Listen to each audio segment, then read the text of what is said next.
पिछले क्लास में हम लोगों ने किया था conservative forces and non conservative forces. Conservative forces क्या होते हैं और नॉन कंजर्वेटिव फोर्सेस क्या होता है वो भी हम लोग को पता है अच्छे से। That means conservative forces are those forces in which the work done is associated only with the final and the initial point। कौन से पाथ से जा रहे हैं that path does not matters। समझ में आ रहा है। सो कंजर्वेटिव फोर्सेस के भीतर आ रहे थे हमारे ग्रेविटेशनल फोर्सेस, स्प्रिंग फोर्सेस। इन फोर्सेस में अगर वर्क डन होता है तो ये फोर्सेस वर्क डन पाथ पे डिपेंड नहीं करता है। इसको लेकर हम लोग बड़े अच्छे से ये सब समझ लिए थे। आज को हम लोग क्या करेंगे, प्रॉपर्टीज ऑफ कंजर्वेटिव फोर्सेस के बारे में थोड़ा सा जानेंगे। तो प्रॉपर्टीज ऑफ कंजर्वेटिव फोर्सेस में हम लोग को क्या दिखता है, पहला प्रॉपर्टी ये होता है कि in a conservative force the force, suppose for simplicity let us consider that this force is only in one dimension, यानी सिर्फ एक्स एक्सिस में ही जा रहा है और आ रहा है, सिर्फ वन डायमेंशन पकड़ लेते हैं। तो फोर्स इन एक्स यानी one dimension is equal to negative of the change in the potential energy. ये याद रखना, change in the potential energy. अब इसका मतलब क्या होता है, इसका डेरिवेशन पहले देखते हैं हम लोग। इसका डेरिवेशन कैसे करेंगे, तो जब भी एक फोर्स कंजर्वेटिव फोर्स, अगर एक कंजर्वेटिव फोर्स किसी पार्टिकल पे वर्क डन करता है, then the energy, the potential energy stored inside that particle is always negative to the work done. ये हम लोग को याद आएगा, ये बस वही कॉन्सेप्ट है, work done by and work done on. उसी कॉन्सेप्ट से हम लोग जो इतने दिन से करते आ रहे हैं वही वाला कॉन्सेप्ट से हम लोग यहाँ पे ये लिख सकते हैं कि पोटेंशियल एनर्जी जो भीतर स्टोर हो रहा है एक पार्टिकल पे is equal to negative of the work done. और वर्क डन हम लोग जब वेरिएबल फोर्स रहता है, in that case work done कैसा होता है, इंटीग्रेशन में करते हैं हम लोग वर्क डन, ये तो हम लोग कर ही चुके हैं। दैट मीन्स हम लोग को मालूम है कि वर्क डन, यहाँ पे भी चाहो तो चेंज इन वर्क डन बोल सकते हो, तो यहाँ पे चेंज इन पोटेंशियल एनर्जी भी लगा सकते हो, नहीं भी लगाओगे तो भी चलेगा, नहीं लगाओगे मतलब होगा कि जीरो से हम लोग शुरू कर रहे हैं। Now work done is equal to integration of from x initial to x final f which depends only in x axis and dx। ये हम लोगों का फॉर्मूला है जो हम लोग फॉलो करते हैं when the force is variable. अक्सर हम लोग x के बदले s ले रहे थे, डिस्प्लेसमेंट ले रहे थे। यहाँ पे हम लोग का डिस्प्लेसमेंट ओनली रेस्ट्रिक्टेड है x एक्सिस में, इसीलिए सिर्फ x की ही बात कर रहे हैं यहाँ पे।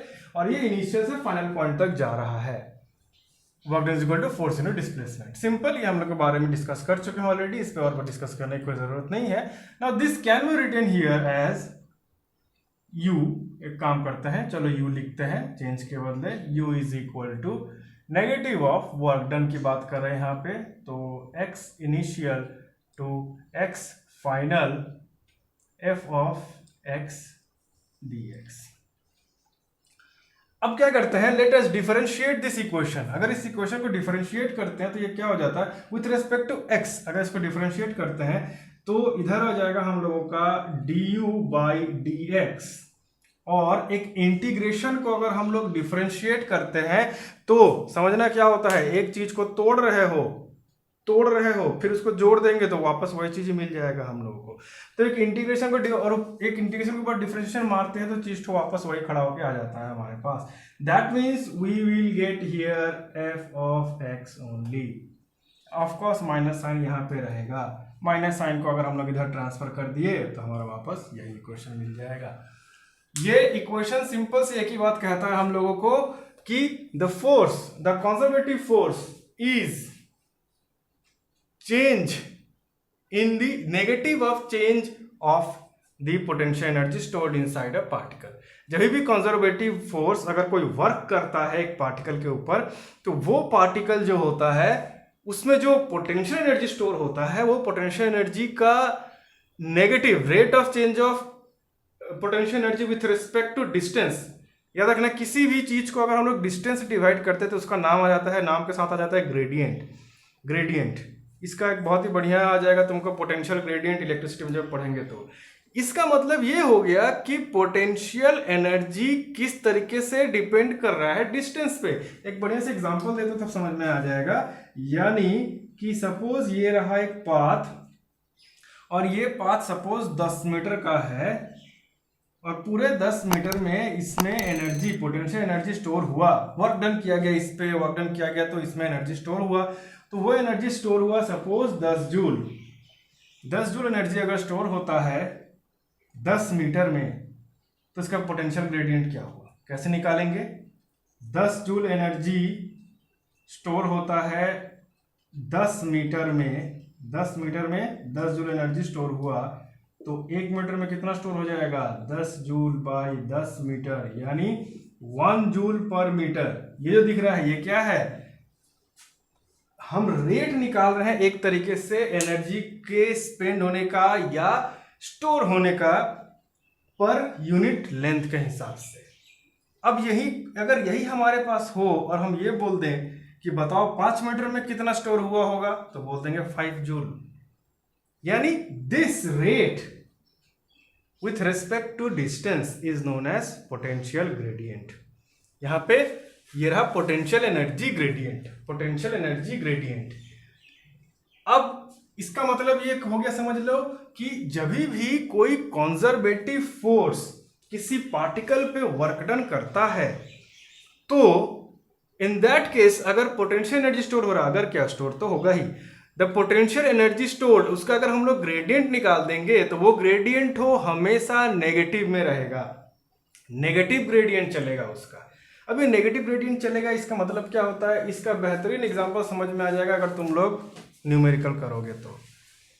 यानी ये जो हम देख रहे हैं 1 जूल पर मीटर ये नेगेटिव में जाएगा। यानी हम दोनों अगर किसी भी चीज का डिफरेंस निकालेंगे वो डिफरेंस तो हमको इनिशियल माइनस फाइनल करेंगे तो पॉजिटिव में आ जाएगा हम लोग का। जनरली फाइनल माइनस इनिशियल करते हैं तो हम लोग का वो पॉजिटिव आता है, क्योंकि इससे पता चलता है कि फाइनली ज़्यादा एनर्जी है हमारे पास, हम एनर्जी इसमें डाल रहे हैं, लेकिन इनिशियल माइनस फाइनल कर फाइनल आ रहा है, यानी इनिशियली हमारे पास ज़्यादा एनर्जी था, अब हमारे पास कम एनर्जी है। तो इसका पूरा संबंध है वही work done by the force, work done on the force, इसी से संबंध है। उतना डिटेल में जाएंगे टोटल कंफ्यूज हो जाओगे। सिंपल इतना याद रख लो कि अगर कंजर्वेटिव फोर्स की बात की जा रही है तो उसके एक प्रॉपर्टी में ही ये चीज गिना हुआ है कि उसका प्रॉपर्टी यही है कि द कंजर्वेटिव फोर्स, उससे जो एनर्जी एसोसिएटेड होता है, उसका जो ग्रेडियंट निकलता है एनर्जी, पोटेंशियल एनर्जी ग्रेडियंट, वो नेगेटिव में चलता है।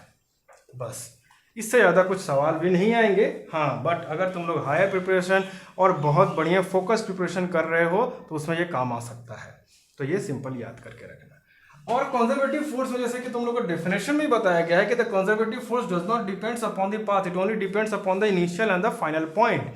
तो ये चीज का हम लोग कैसे लिखेंगे? यहाँ पे हम लोग वर्क डन लिख सकते हैं, एनर्जी स्टोर्ड, या फिर work done associated is equal to integration x i to x f of x and d x. F of x का मतलब ये मत समझना है कुछ फैंसी चीज है, कुछ भयानक चीज है। सिंपल सी बात है, एफ ऑफ एक्स लिख देने का मतलब हो गया कि F is a function of x.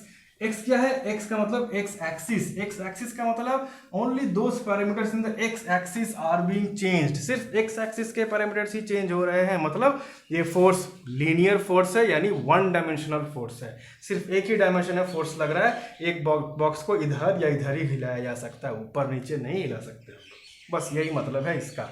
तो द वर्क डन, अगर हम लोग वर्क डन निकालते हैं इस केस में, ये फॉर्मूला तो हम लोग को बहुत पहले से ही पता है। ये फॉर्मूला हम लोग तब इस्तेमाल करते हैं जब हमारे पास वेरिएबल फोर्स होता है, और वेरिएबल फोर्स ही हम लोग हमेशा फॉर्मूला इस्तेमाल करेंगे अनटिल अनलेस हम लोग को पक्का पता हो कि ये फोर्स वहाँ पे कांस्टेंट ही लग रहा है, क्योंकि ये जनरलाइज्ड फॉर्मूला होता है। स्पेशल केस हो जाएगा अगर हम लोग सिर्फ एफ डी एस या एफ एक्स लिख दिए वहाँ पे, तो या एफ एस इस्तेमाल करें तो हो जाएगा स्पेशल केस, जहाँ पे हम लोग पकड़ ली कि फोर्स कॉन्स्टेंट है हमेशा।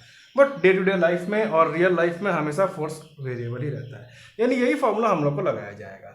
और अगर इसी फॉर्मूले में दिख रहा है हमको कि पाथ कहाँ से कहाँ तक जा रहा है, इनिशियल टू फाइनल, कहीं पर भी हमारा कोई ऐसा इक्वेशन नहीं है जो हम लोग को ये बताता है कि पाथ भी जरूरी है।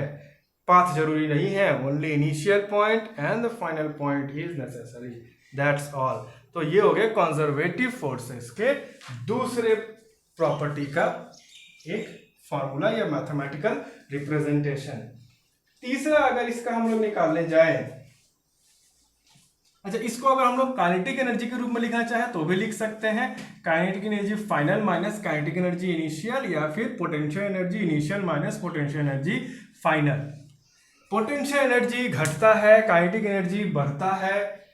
ये सारी चीजें न्यूमेरिकल्स करते करते और अच्छे से दिमाग में बैठ जाएगी, पक्का हो जाएगा। यहीं पे हम लोग को दिख रहा है पोटेंशियल ग्रेडियंट घट रहा है, यानी पोटेंशियल एनर्जी घटता है। साफ साफ यही से हम लोग को पता चल रहा है, तो ये चीज यहाँ से भी हम लोग को मालूम है। और ये kinetic energy final minus initial, ये कैसे हो रहा है? ये एनर्जी से रिलेटेड है, ये वर्क डन से रिलेटेड है। ये हम लोग तो कर ही चुके थे वर्क डन और काइनेटिक एनर्जी का रिलेशन में, इससे पिछले क्लासेस में हम लोग ये कर चुके थे, तो ये तो वहीं से आ गया हम लोगों का। तो ये मैथमेटिकल रिप्रेजेंटेशन याद रखना वहां से।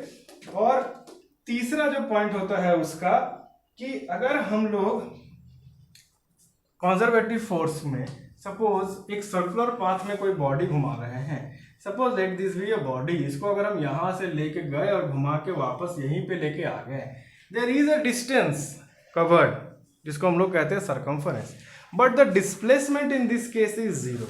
डिस्प्लेसमेंट यहाँ पे जीरो है बिकॉज जहां शुरू किए वहीं पे आ गए। इसका हम लोग मैथमेटिकल इक्वेशन इस तरीके से लिखेंगे कि एनर्जी एसोसिएटेड या फिर the work done in close integral. Close integral का मतलब होता है किसी क्लोज फिगर पे इंटीग्रेशन मार रहे हैं, या क्लोज पाथ पे इंटीग्रेशन मार रहे हैं, या फिर इनिशियल टू इनिशियल जहां शुरू किए वहीं पर जा रहे हैं, इसी को कहते हैं close integral. F of x d x is always zero. ये हो गया उसका मैथमेटिकल रिप्रेजेंटेशन, यानी ये है f of x d x and close integration equal to zero. That means the only initial and final point is considered. यहाँ पे initial और फाइनल पॉइंट सेम है, इसीलिए कंजर्वेटिव फोर्स का अगर हम लोग इस्तेमाल करके सर्कुलर मोशन या फिर एक ऐसा मोशन कर रहे हैं, not circular motion, circular motion मत बोलो, सर्कुलर मोशन टोटली अलग हो जाएगा। हम लोग एक ऐसा पाथ फॉलो कर रहे हैं जहाँ पे हम लोग सर्कल में ही घुमा के उसको ले आ रहे हैं, और सर्कल ही हो कोई जरूरी नहीं है। सर्कल के बदले हम लोग एक ऐसा पाथ भी फॉलो कर सकते हैं कि जहां से शुरू किए वहीं पे आके एंड भी कर दिए। दैट मीन्स और initial and final point is same there. हाँ, सर्कुलर पाथ ये नहीं पढ़ना और ना ही सर्कुलर मोशन बोलना। सर्कुलर मोशन है totally different thing. Next chapter ही हम लोग का सर्कुलर मोशन का चैप्टर है, उसमें जब करेंगे तो समझ में आ जाएगा कि सर्कुलर मोशन में एनर्जी रहता है। सर्कुलर मोशन यहाँ पे मेंशन नहीं करना, बस बोलना कि initial point and final point जब सेम होता है तो वर्क डन या एनर्जी एसोसिएटेड भी जीरो हो जाता है। ये हो गई बात हमारी थर्ड पॉइंट। और फोर्थ पॉइंट हो जाएगा हम लोग का यहाँ पे कि first mechanical energy is also conserved. इसका कोई मैथमेटिकल फॉर्मूला नहीं है।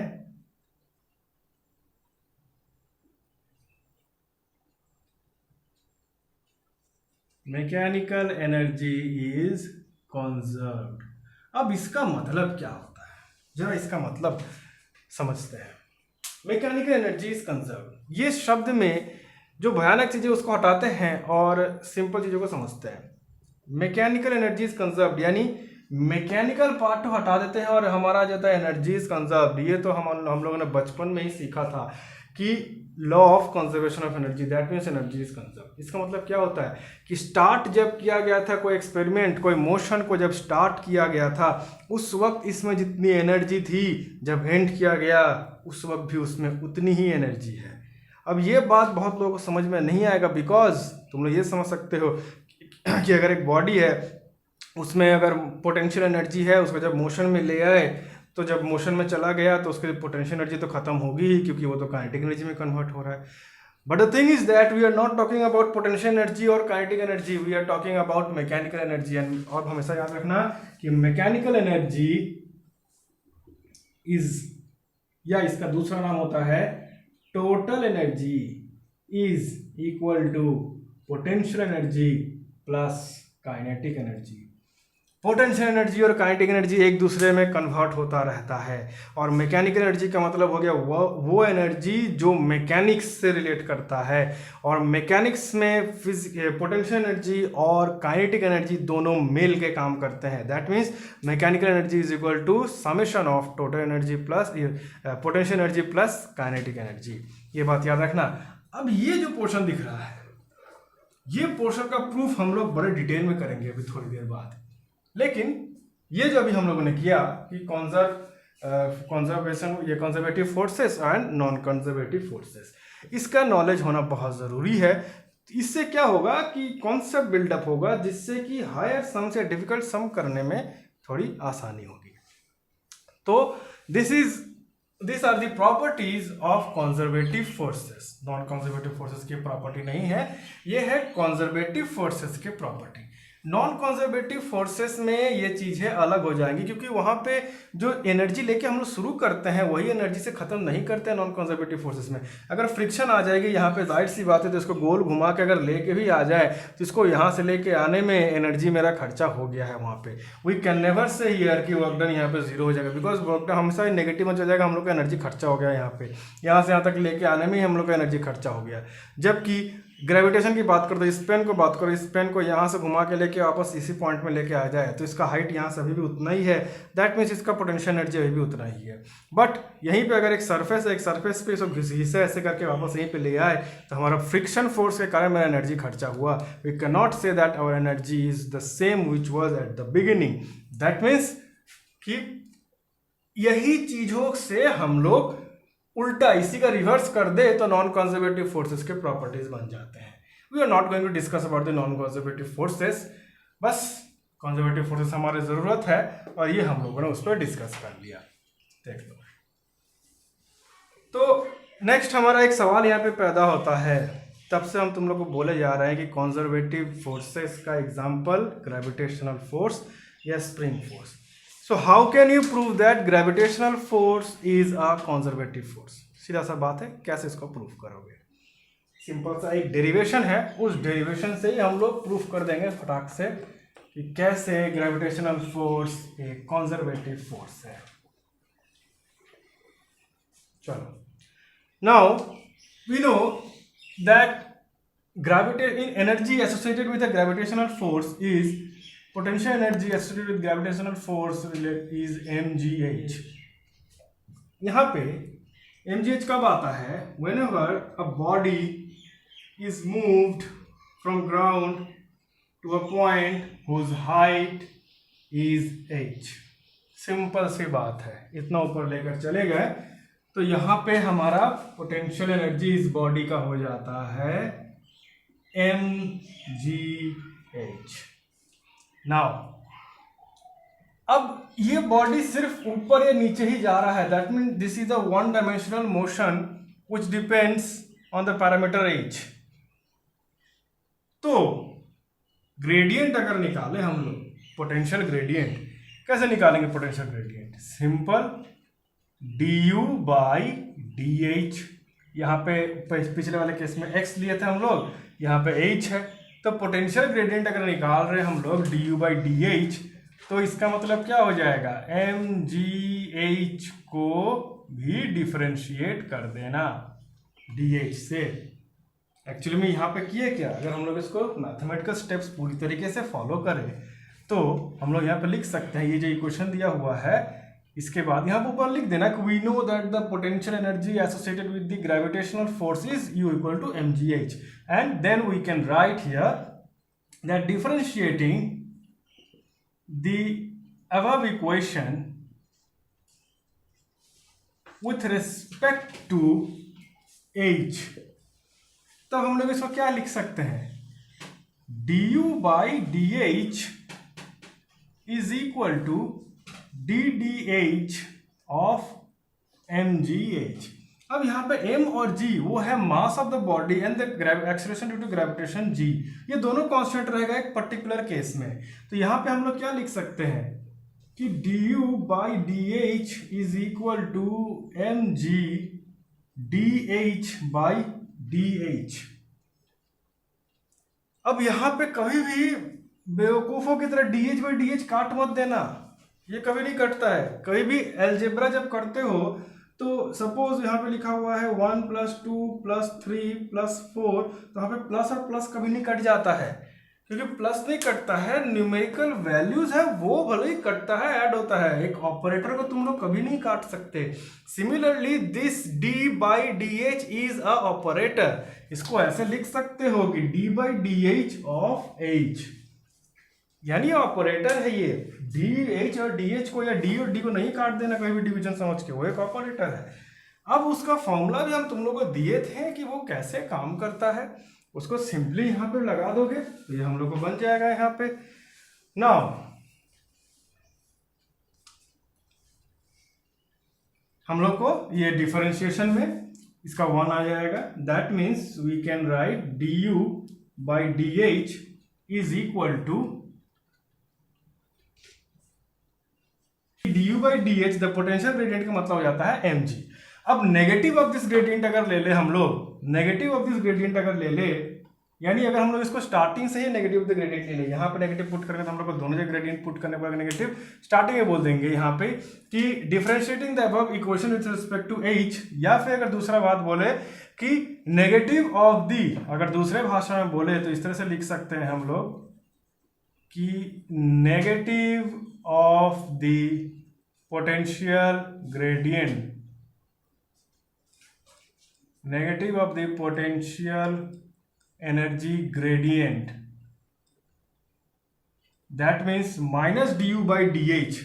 क्या होगा, एम जी एच को जब डिफरेंशिएट कर देंगे डी डी एच तो फाइनली हम लोग को आ जाएगा ये वाला minus d u by d h which is equal to m g. और ये एम जी क्या होता है, एम जी हो जाता है वेट, किसी भी बॉडी का वेट जब होता है नीचे की तरफ इसी को बोलते हैं एम जी।